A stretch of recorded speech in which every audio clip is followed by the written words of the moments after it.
বন্ধুরা, তোমরা নিশ্চয়ই ভালো আছো।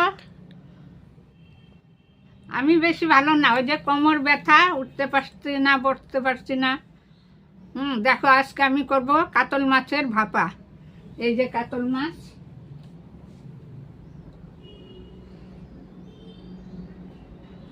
কাতল মাছের ভাপা করব। লাগবে হলো আমার সর্ষে গুঁড়া আনছি, বেটে দিলেই ভালো হয়, কিন্তু আমি তো বাটতে পারছি না।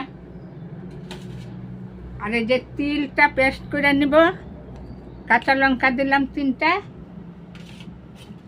আর দইটা ফেটিয়ে রেখেছি, দই দেব। দেখো আমি কেমন করে করি। মাছটা আমি একটু ভিনিগার দিয়ে মেখে রেখেছি। লেবু আজকে নেই তো আমাদের ঘরে, তাই ভিনিগার দিয়ে 15 মিনিট আগে মেখে রেখেছি। এখন এটার মধ্যে দেবো একটু হলুদ আর লবণ দিয়ে মেখে অল্প ভেজে নিব হালকা করে, নাহলে একটা আস্তে আস্তে গন্ধ করবে। কড়াইতে তেল দিয়ে দিলাম মাছটা ভাজার জন্য।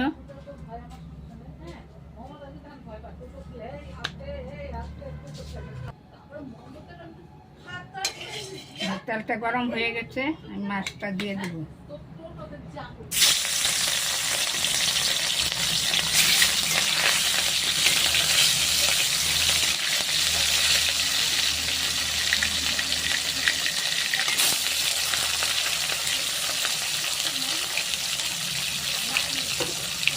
তিলটা দিলাম, নাহলে ভেঙে যাবে।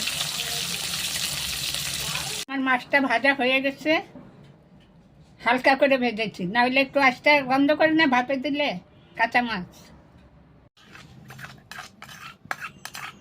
সরষে বাটাটা দিয়ে দিলাম,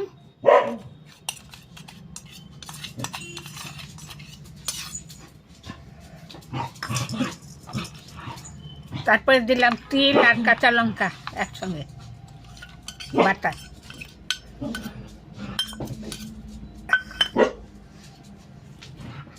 তারপরে দিলাম ফেটানো দই।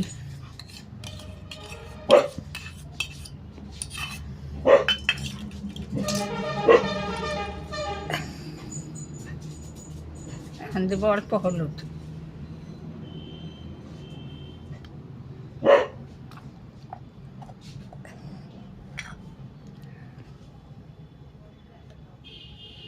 নুন।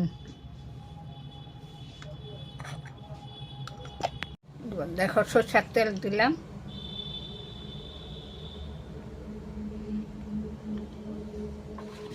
এখন সব একসঙ্গে মিশিয়ে নিব।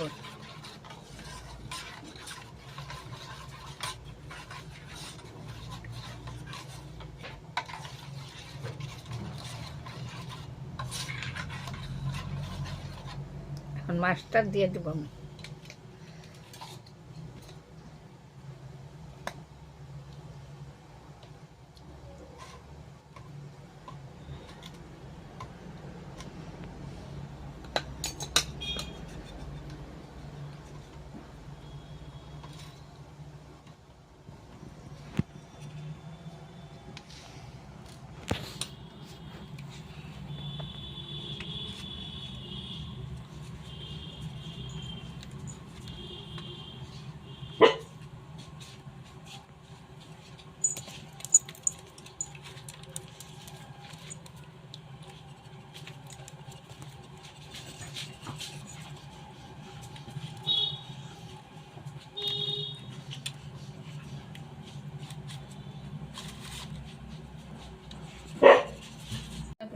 দিলাম আমি 3টা কাঁচা লঙ্কা। এখন মোটকাটা আটকে দিব। জলটা গরম হয়ে গেছে, এখন আমি টিফিন বক্সটা দিয়ে দিব এটার মধ্যে। এই যে মোমো বানানোর এটার মধ্যে আমি টিফিন বক্সটা বসিয়ে দেবো।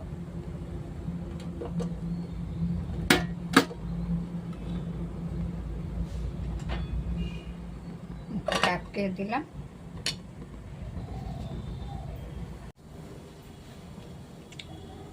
দেখো ভাপাটা হয়ে গেছে বোধহয়। 15-20 মিনিট আমি এতে দিয়ে রেখেছিলাম ভাপে, এখন হয়ে গেছে, খুলবো।